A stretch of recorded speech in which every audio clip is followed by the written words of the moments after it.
In this video, I'll give you my final picks and DFS strategy for UFC Vegas 98. As always, you can call me Kunith. Let's make some money this week. We have Draftkings opened up here. At the time of recording this, we have not seen weigh-ins. We know that Chris Barnett is off of the card. Somebody's stepping in to fight Junior Tafa, which kind of throws a wrench into things. Draftkings hasn't updated it yet, but I'll write on Twitter what I think about that fight if they really do get it added to the card. But we can get into our value plays this week. These are going to be your underdogs on Draftkings. You're going to need some of them to make your lineups work. Before we get into those though, if you haven't already, go back and watch the predictions video from earlier in the week. That's a full card breakdown where we go over each one of these fights. We talk method of victory, we talk path to victory. We're going to talk about different things on this video, so make sure you marry that with this one. Let's go. So when we're looking at value plays at 8,000 and below, Pat Sabatini jumps off the page to me at the top of that range at 8,000. Pat Sabatini's won 5 fights in the UFC, scored 83 in his debut.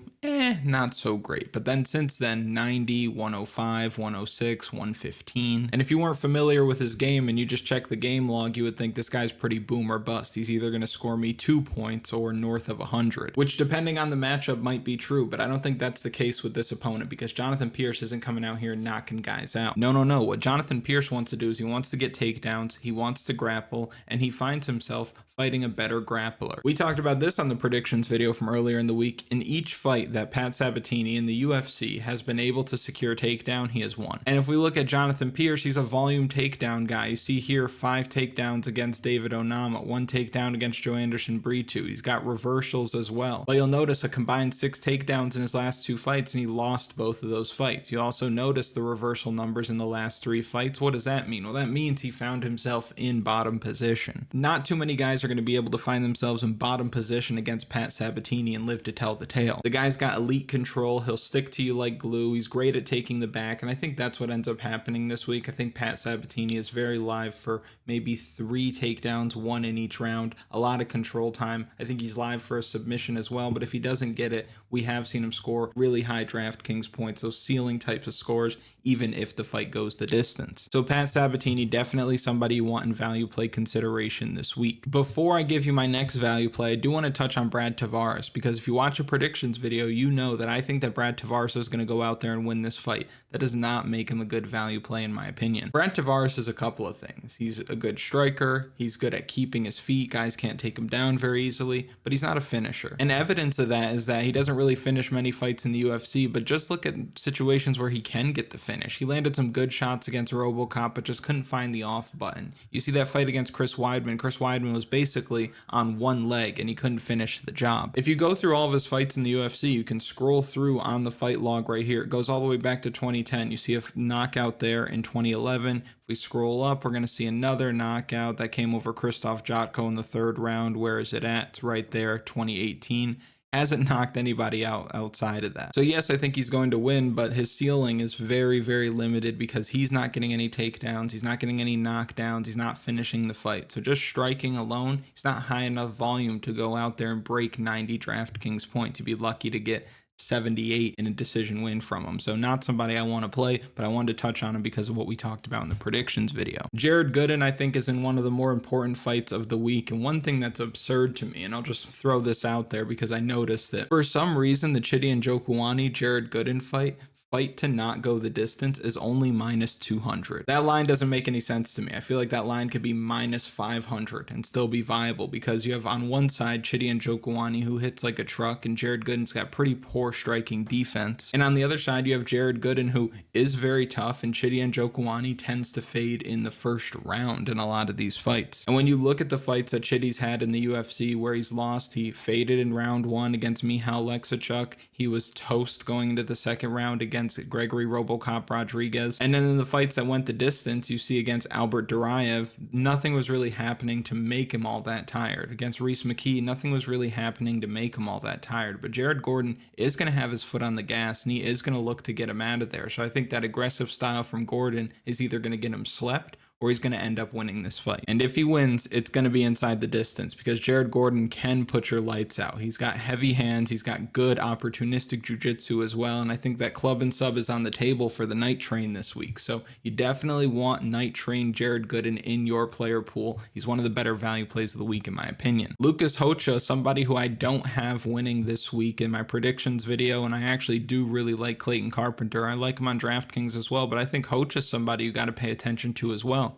He's scrappy. I think there's a bit more finishing upside for him than Carpenter. He is on the smaller side, so you worry that Carpenter's going to be able to control him, muscle him, bully him, which I think is the most likely outcome here. But I think if any of these underdogs are going to spring an upset, Lucas Hocha, not somebody who I'd be surprised to see get the job done this week. Especially when you look at Carpenter coming in off of that really long layoff. You don't love that. So Hocha's somebody who I think is super sneaky. And then Brandon Royval rounds it all out for me with the value plays this week at 7,200. He's going to be popular. He's in the co-main event spot. And I think a lot of people that are looking at this, they go back and they actually watch the fights, they realize that the path to victory for Brandon Royval is pretty damn clear. We've seen in just Tatsuro Taira's short UFC run him caught in some tight guillotines at different points in different fights, and you got Brandon Royval who half of his UFC wins are coming by way of guillotine. He's great in a scramble, very opportunistic, he catches a lot of neck, no diddy, and he's got 5 rounds to work. So if this fight does end up going the distance, which I don't think it does, if you actually look at the betting line, under 3.5 rounds, last I checked was like plus 105. But you almost certainly have a situation here where Brandon Royval ends up on the optimal lineup with a win this week, so he's got to be in your value play consideration. I think he's a single entry piece all day, every day, and that's really where I'm at with the value plays. If you watch a predictions video, you might wonder why I don't have Alex Morono on there. He just doesn't score all that well. It's kind of the same thing that you're dealing with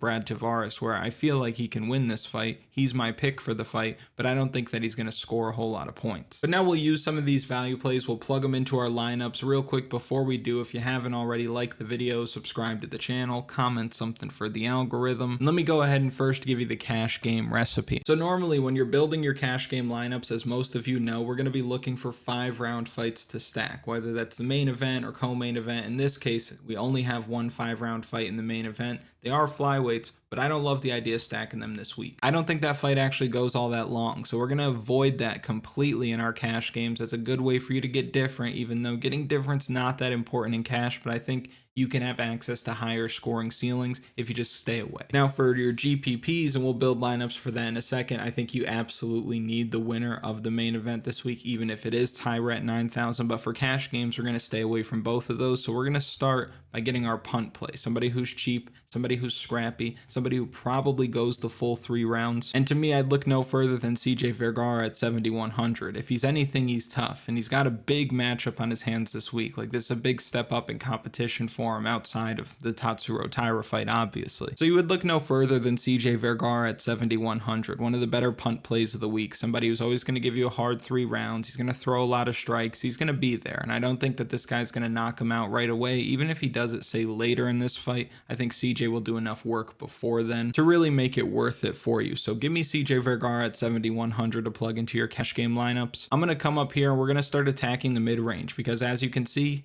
85-80 left over per fighter, so that middle range is where we're going to live, and you can get a lot of favorites still. So you can come up here to Polastri at 8,300, Abdul, Razak, Alhassan at 8,400. You can get Cody Haddon, who I like quite a bit this week for both formats, at 8,700. Now you've got 8,750 left over per. I'd probably come down here, try to get a little bit cheaper so that I can afford a more expensive piece, so we'll plug Pat Sabatini in there, and you can come all the way up to somebody like Grant Dawson or Themba Gorimbo. Either way, I think you're doing just fine. But that's probably the recipe for cash this week. If I change anything, it'll probably be up on the DFS strategy guide that you can find on kunithmma.com, where I'm giving you the cash game and the tournament plays of the week at every price range. You'll also be able to use the data model and projections. So if you use like pick'em apps like Prize Picks or Underdog Fantasy, friend of the show, and obviously the lineup optimizer if you want to build better lineups. If you're running more than say 10, 15, 20 lineups and you want to get different, you want to build better lineups, you want to save some time, generate them, set your rules, really work on the game within the game. Then you can do all that on kunithmma.com. If you want to go a step further, get the official betting article for the week, access to the community forum, you can grab a total access package. That's all linked in the description and in a pinned comment. But with that, we can get into building some GPP lineups. So what are you going to do? How are you going to get different? How are you going to attack this slate? Where there are a couple of ways you can. So I'll first give you a look with Tatsuro Taira, just because I feel like a lot of people out there are going to want to play him. A lot of people watching this video are going to want to play him. So how would I build around Tatsuro Taira if he's taking up $9,000 worth of salary? Well, we're going to come down here and we're probably going to plug in somebody like a Jared Gooden. I might grab another underdog here and somebody like Pat Sabatini at 8,000. We still don't have that much salary to work with, so if I go with Hocha down here at 7,400, now with 9,000 salary left over, that feels pretty good. Let's go with Abdul, Razak, Alhassan, 9,600 left over. I'd say going with Themba Gorimbo is a good way to go. Gorimbo, whether you like it or not, has been lighting it up. 114, 130, 109. If we look at Grant Dawson, who would be our other choice at this range, 108, 90, 103, 123, a couple of lower scores, and then you come back down here. When he first started his UFC career, he was consistently getting over 100. The thing with Grant Dawson that I don't like is that there's not a whole lot of knockdown upside. There's grappling upside, but the thing about Grant Dawson is he's somebody who does a very good job of controlling most of his opponents on the mat, so it stifles his ability to rack up a lot of takedowns. He gets the control time, but it's the takedowns that he's lacking. He's lacking takedowns because his control on the mat is so good. So normally if you're fighting Grant Dawson, he takes you down, you lost the round because you're not getting back up. He's going to get to your back, he's going to control you, and he's not really getting in a position where he's landing a ton of strikes. It's very much position over submission, position over finish, which is a winning strategy. No knock on Grant Dawson. All I'm trying to say is that that limits his fantasy scoring ceiling a little bit. Now for Themba Gorimbo, he's got a guy in Niko Price in front of him who's been finished in almost every UFC loss, and most of the time he's getting knocked out. So if Gorimbo goes out there and he ends up getting a knockdown and finishes him, say, in the first round like he did against Pete Rodriguez, he scored 130 DraftKings points. That was also because of the quick win finish, but I could see him getting a quick win this week. We've seen Niko Price knock down under a minute before. So with this lineup, you've left 400 salary on the table. I don't mind this at all, and I'll build a second lineup for you in very short time, because if you really want to get different, if you really want a chance at taking down a tournament by your damn self, you can just go to the other side of this matchup and you've left 2,200 salary on the table. Great way to get different, especially if you find yourself playing in like a single entry contest as well, leaving salary on the table. I know we talk about it pretty often. If I were to take Hocha out, you have 9,600 left over. You can come right here to Grant Dawson. So if you're playing single entry as well, then you could play this lineup because you've got here favorite,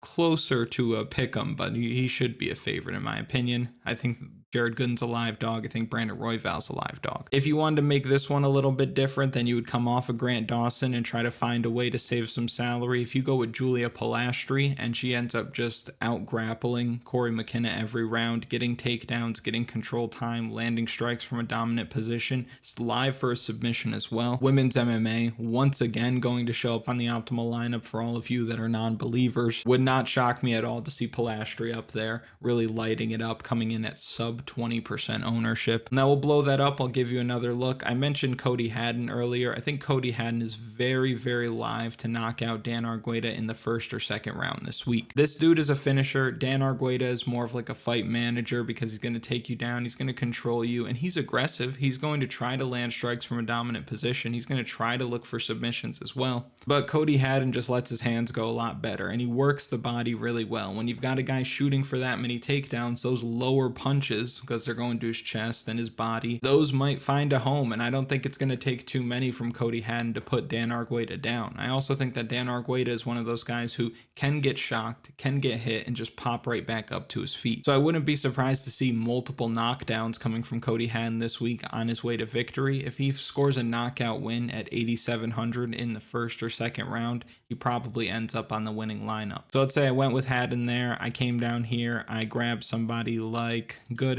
Let's say I came back and I grabbed Royval, 88.33 left over per fighter. Playing Carpenter because I don't have Hocha in this lineup. I'm fine with that. Abdul, Razak, Alhassan again, just because the knockout upside. If you're watching this video, you know who this man is. Second round knockout over Claudio Ribeiro, 95 points, and he was free that night. 125 with that head kick over Alessio Di Chirico. What is dead may never die. 131 with another quick win finish. 107 first round knockout. 121 first round knockout. 150 with that quick win finish, which this dude was getting his ass kicked. Jeez Louise. 3 knockdowns in under a minute. The ref wanted him dead. The ref had money on him being dead. Okay, so now we've got 9,300 left over. You want to go with Temirov? You think that he can make good on his UFC debut, come up with a knockout win? It's not impossible. CJ Vergara is a dog, but we've also seen him rocked and in survival mode before in the cage, like against Daniel Lacerda. If Daniel Lacerda was able to match even half of the cardio that CJ Vergara brings to the table, he probably would have knocked him out in the first round. Temirov definitely has that in his locker. You've left 200 salary on the table, but I think you've gotten different enough with Royval,